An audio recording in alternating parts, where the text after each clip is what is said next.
Halo bos, pidatonya kayaknya rada-rada aneh buat saya. Antara anjing dan pribumi, antara in London dan London. Kenapa mesti Indonesia selalu dibanding-bandingkan dengan London lah, negara lain lah? Selalu menyanjung negara lain setiap pidatonya. Kenapa? Kenapa bos? Mungkin ada yang paham ya arahnya kemana ini ya. Halo bos, ya, antara pribumi dan anjing dilarang masuk. Bagus betul temanya. Kemudian selalu menyanjung yang namanya Eropa. Ada apa ini?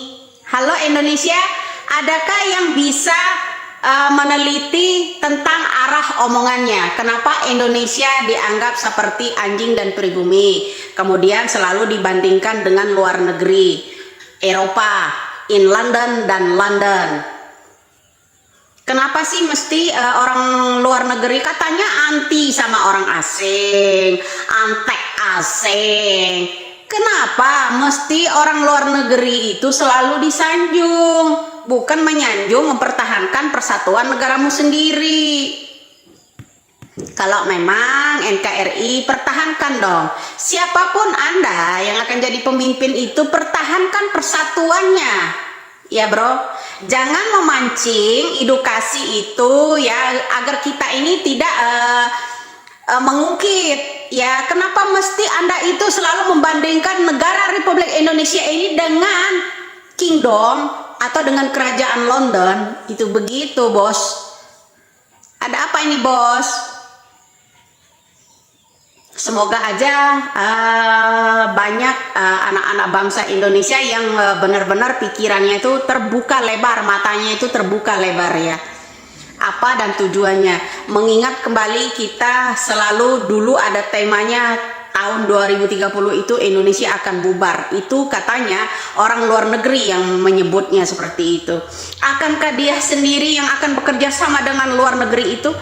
Saya belum pernah ya mendengar setiap ada pidato perpolitikannya itu menyanjung negaranya sendiri, atau hal apa yang hukum-hukum gitu yang timbul tenggelam itu mbok dituntaskan gitu, dibantu kayak Bapak Jokowi gitu ya. Atau paling enggak orang yang membuat gaduh di Indonesia dikit-dikit demo ini gitu dibersihkan gitu ya. Jangan Indonesia seakan-akan kurang berarti di mata asing ya. Ada apa ini?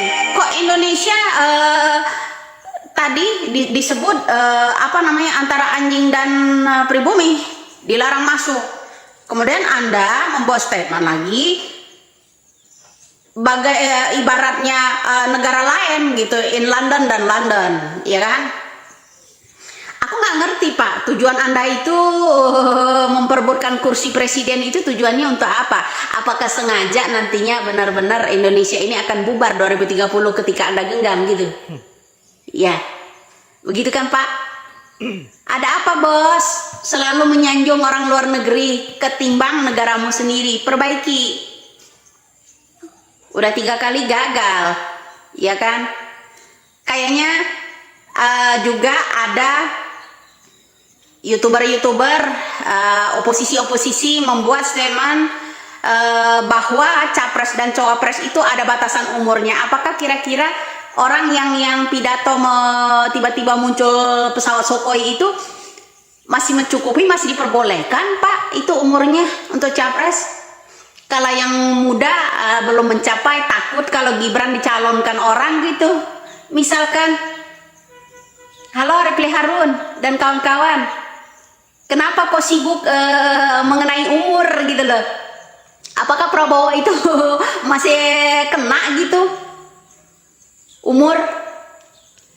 Yang jelas kalau buat saya, kalau mengenai umur, statement kalian yang kalian bikin itu ya di media sosial itu, yang jelas umur Anda juga nggak masuk, ya kan? Apapun bentuknya. Oke? Nah coba tuh sinir-sinir tuh yang tadi lebih menyanjung orang London, orang lain, negara lain ketimbang negaramu sendiri. Ada apa itu? Salam waras. Yap, saya kira itulah tokohnya Widya terhadap Prabowo. Lagi-lagi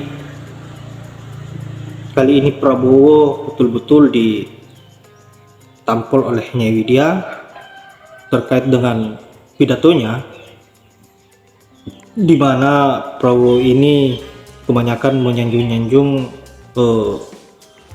negara lain,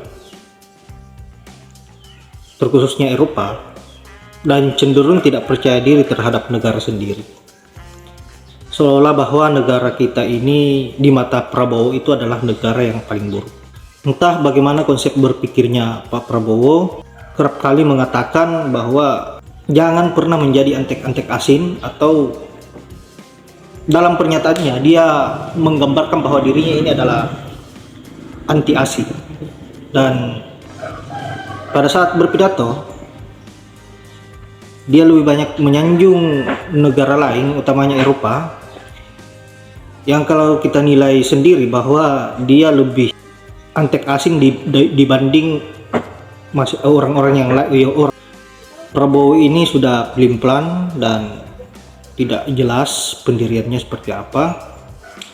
Saya kira memang tidak layak untuk jadi presiden Republik Indonesia di 2024. Dan saya mengajak sahabat-sahabat untuk mengawal Pak Ganjar dan Pak Mahfud MD untuk dijadikan sebagai presiden di 2024 mendatang. Terima kasih buat Nyai Widya selalu bersuara dan menguliahi Prabowo agar lebih pintar lagi. Sehat selalu buat Nyai Widya dan juga buat sahabat-sahabat. Saya akhiri dengan ucapan wallahul muwaffiq ila aqwamit thoriq. Assalamualaikum warahmatullahi wabarakatuh.